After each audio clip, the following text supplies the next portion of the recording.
Mike Akins here from the Roastery at Kaffa Roastery.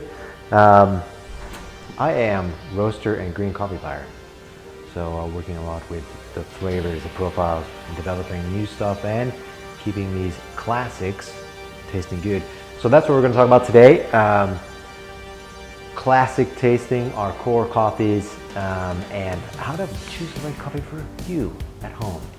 So today we're going to go with our oldest coffee in the Kaffa line is Gomorron, classic lighter roast.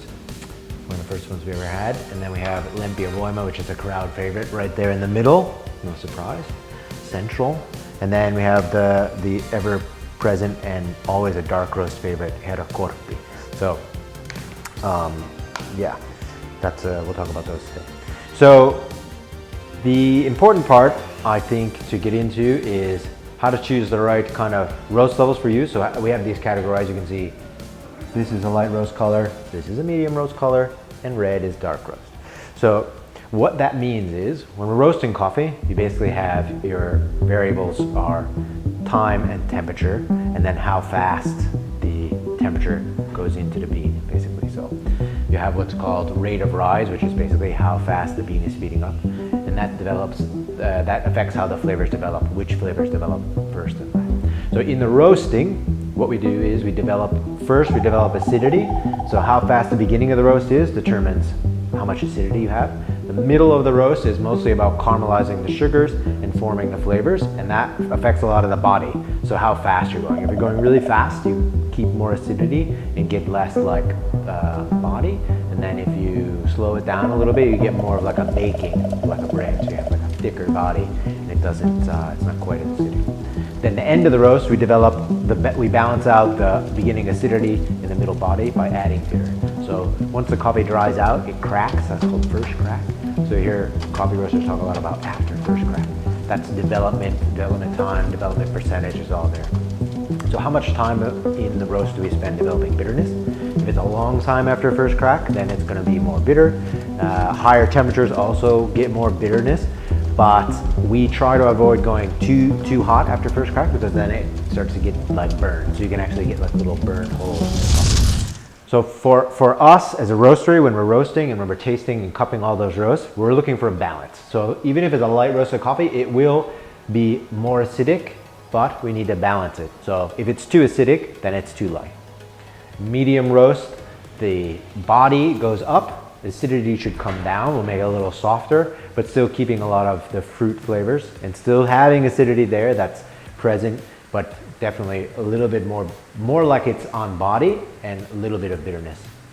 And in the darker roast, we're gonna go heavy to the bitter side and try to take away most of the acidity. So that makes darker coffees a little bit less acidic, smoother, still keeping big body, because if you have too much bitterness without enough body and no acidity, then it just tastes like burny and bitter, and it's not that great. So that's how we determine the category. So if you like a little bit more lively coffees, not necessarily fruity, but it will highlight whatever fruit is in the variety or the coffee will be highlighted by the lighter roast. Less roasting means you're going to taste more of the basically the terroir, the origin, where the coffee grows and how they process it and all that kind of stuff. As you start to roast more, you kind of run over those flavors and then replace them with bodies. Certain coffees still taste really good, and you can still taste the variety in darker roast, but then you're starting to play with the nature a little bit. So acidic, good body, needs to be in balance, but not very much bitterness, not much roast notes. Medium roast is big body, not a lot of bitterness, but definitely more, and low acidity. And dark roasts are like really the lowest acidity, big body, and bitterness to match. So if you're adding milk, this is another thing. We'll talk quick about the roast level in milk, and then we'll do it in brew methods as well. In the lighter roast, of course, milk will, sometimes if there's a lot of acidity and you add milk to it, it's gonna make it taste kind of sour, basically sour milk. You wanna find coffees that have bigger body to go with milk. Light roast coffees can still have big body if they're the right variety and the right processing method. That's important to remember. And you can also do it with brew method. We'll talk that in just a second.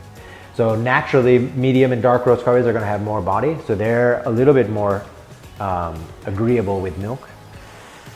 And that's basically something you want to try for yourself at home. I would try it like that. Whenever you go to cafes, you can kind of ask. Here at our cafe, we're always going to recommend that you try it once black, and then you can add milk if you want to balance it out, like if it's too acidic or too harsh. You can always add milk. So a lot of people add milk to dark roast coffee because it is quite bitter, so it's quite heavy, but that nice balance of milkiness and bitterness makes a nice combo. So brew methods.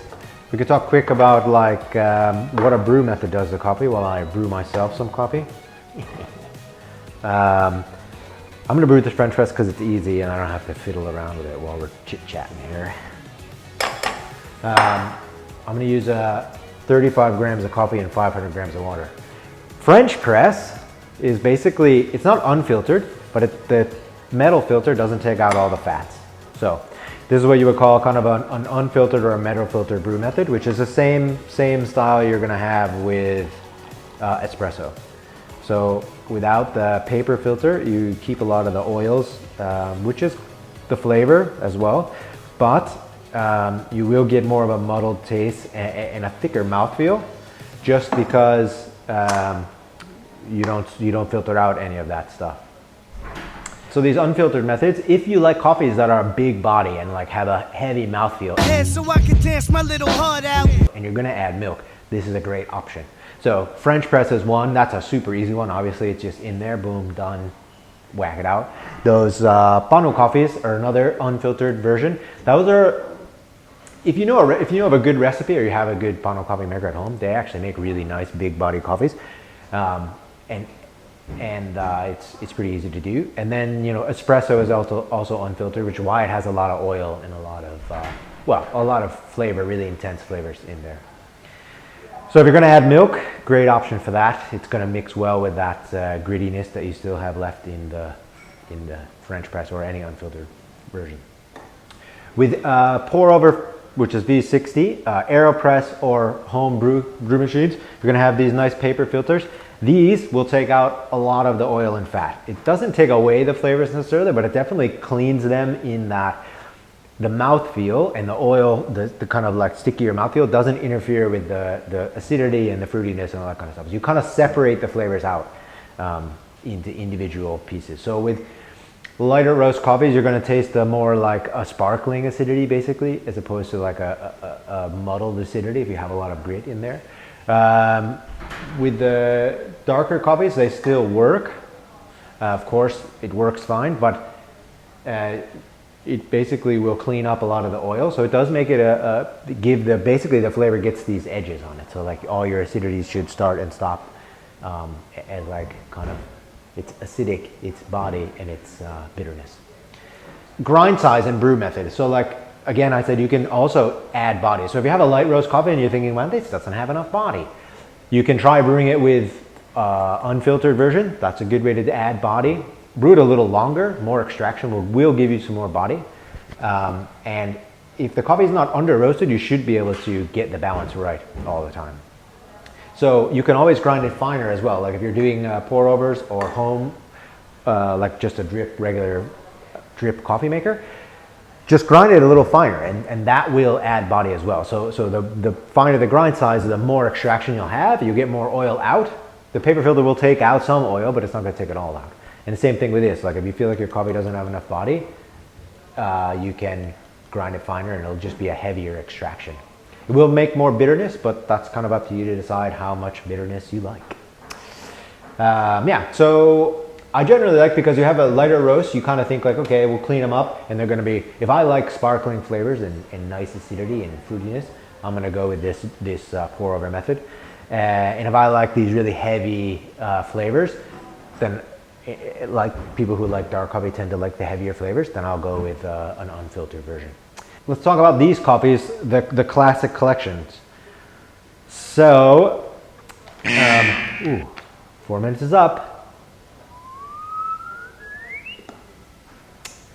How nice is that?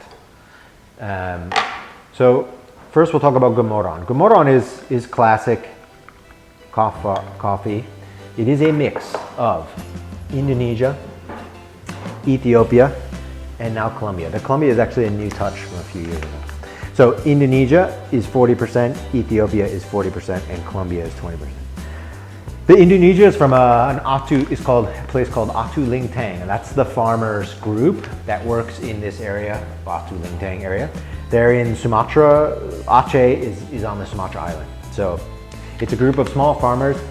Similar thing you see in Colombia where you have a lot of small farmers who work together. They maybe work all for the same co-op, but then they form together a farmers group so that they can sell their coffees. It gives them a little bit, like if one producer has a down year, the other producers can kind of make up the difference. So it's good to work in a group. If you're all by yourself, as a small producer, it's really tough going. If you don't have a lot of trees, then it's really hard to kind of get a spot and make an impact, and then it can be hard to get prices. So you see a lot of these farmers group. So Indonesia, Atu Lingtang, quite earthy tones. It's done with a Giling Basah method, which is a little bit different than they do everywhere else. So they pulp the coffee, which means they take the skin off. But in this method, they kind of only half pulp it, same as you would do with a pulped natural. Then they put it out to dry, quite a bit of the moisture out. Then they actually pulp it again. So it gets this kind of really earthy tones from the high moisture content and kind of how they switch it around. Like in normal wash coffee, like an Ethiopian wash, they're pulping it all the way down to parchment and washing it right away, completely washing all the stuff off. So there's really not a lot of like extra fruit to ferment. So in the tank, it's fermenting mostly with just water. As in the pulp naturals or this Giling Basah method, you get a lot of extra fruit. So there's a ton of fermentation, even over fermentation. So that's where you get those earthy tones from. Indonesia, Aceh, Atu Lingtang. And then the other important ingredient is Ethiopia. This is a wash Ethiopia, what's called a grade 2. And it works kind of like the higher level, like grade 1 is quite a high level, like a really small portion, and grade 2 is a little bit bigger portion of like the total crop. But it's a standard washed coffee, but in Ethiopia, the quality of the coffees are so good that like just washing them, and that's kind of the idea because they're native species, so you get a lot of variety and a lot of these like crazy flavors. So really good coffee, like nice and sweet with great acidity. That's like not sharp and not lemony, but like really good acidity from good fruit, and then nice black tea flavors. And the bergamot is there. It's not as present in this one, but it definitely comes like every once in a while. So you get that like nice balance. So earthy and rich from Indonesia, and then like because it's a lighter roast, you can really taste the Ethiopia like nice and fruity and sweet. And then the Colombia is like balanced out body and balance for those other two coffees. So that's Gomorron. So if you like a little bit, again, livelier coffees, more fruity flavors, but really good, well balanced. Great for filter coffees, of course. And then if you want to add body, you can brew it with unfiltered. So Gomorron light roast. Kaffa Classic. Number 2 is, we launched this coffee a few years ago, and it's basically, it's almost not close. This is our best selling coffee. I think probably because it is right in the middle. Olympia Voyma, soft and powerful, which is basically exactly what the idea of the roasting it is. We try to go with like a slow approach to first crack, which basically means that we do kill off some of the acidity, but it balances it out really well with like a thick body. And then we add bitterness, but not that much actually. So this is like on the lighter end of medium. But it's a great coffee because you can brew it heavy and it's got a whole bunch of body and flavor, and you can brew it a little bit lighter or less, and you'll still get like nice acidity and some great fruits. The coffees are Colombia San Lorenzo. That's also in this one. So I'll tell you a little bit about San Lorenzo. That's again a producers group. It's actually an indigenous reservation in Cauca, Colombia. And so on the reservation, they have a huge farmers group of all indigenous farmers that live there. They deliver their coffee to a co-op, and then our exporter works with us to kind of pin down a quality level, basically. So we have about, this year was probably be around 60 producing families that will apply to this lot. Hopefully we can actually narrow it down to even less than that. The small producers in the group are really small producers though, so if we want to have more volume, we have to involve more families. So we try to get it to as few people as possible, because then it's easier to trace and we can actually meet and talk with everyone. So Colombia San Lorenzo, it's an awesome coffee. It's rated at what you would say an 84, which is a specialty plus, but a lot of times when you're cupping it, it's like an 86, 88 coffee, which because the quality is so good, you have like good growing, good quality coffee. You can roast at this medium level, even like a little bit darker, and you still keep the flavor. And that's a really important thing with good coffee. If you're gonna roast it dark and you start with a coffee that's sort of poorly grown or dry or old, it'll just taste burnt. And so like to get really good medium and dark roast, you have to start with a really good green coffee. So 70% of this Colombia San Lorenzo, which is standard washed, so pulped, washed, fermented, and then dried. The other 30% is Ugandan from the Roastery mountains.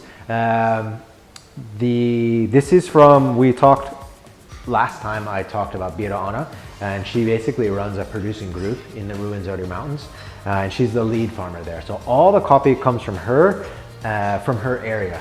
So it's kind of cool. So we have like a small lot just from her that's really small, and then we have like this bigger lot for everything else. So 30% it's a natural coffee, so it is wicked fruity, and because of the way they pick during the day, and then it stays, and then they come collect it from down below the mountains in the afternoon, evening.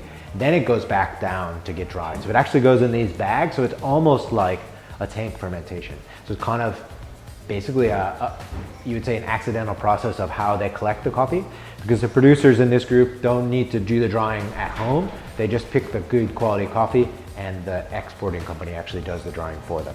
So 30% is that Uganda, and it's has this really nice fruity flavor. So we do roast this one in the medium range, which I think is why everybody likes it, because it's basically halfway between acidic and dark. So the idea with roasting for us, roasting medium stuff, is we're trying to get as much body as possible without killing all the acidity. So as the roast develops, we want to kind of hit a sweet spot, which is the same thing you're doing with brewing. So if you want to add bitterness, if it's too acidic, you add bitterness to get right in the sweet spot in the middle. If it's too bitter, you're not going to like it. If it's too acidic, you're not going to like it. The same thing with these medium roasts. We want it to be right in the middle of everything.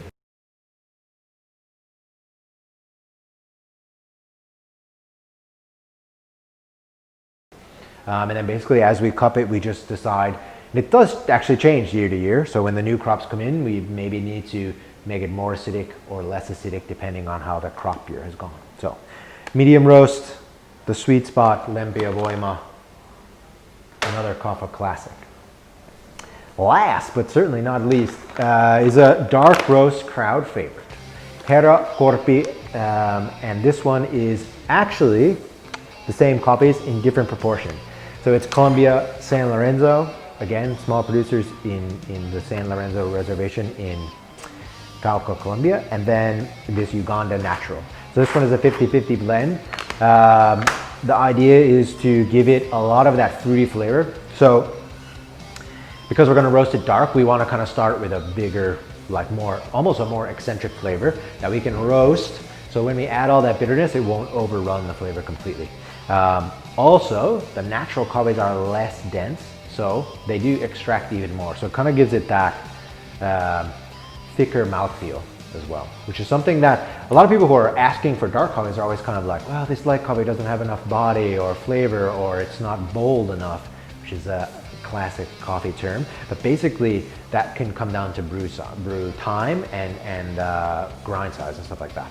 So we use that little bit less dense coffee, and I think that makes a big difference. Yeah, so 50-50, Heracorp, Colombia, and Uganda. It is a great coffee. This one, actually, both of these can go really well as espresso. So if you're at home, you either have a home espresso machine or one of these mocha pots, mutripano, for the stovetop.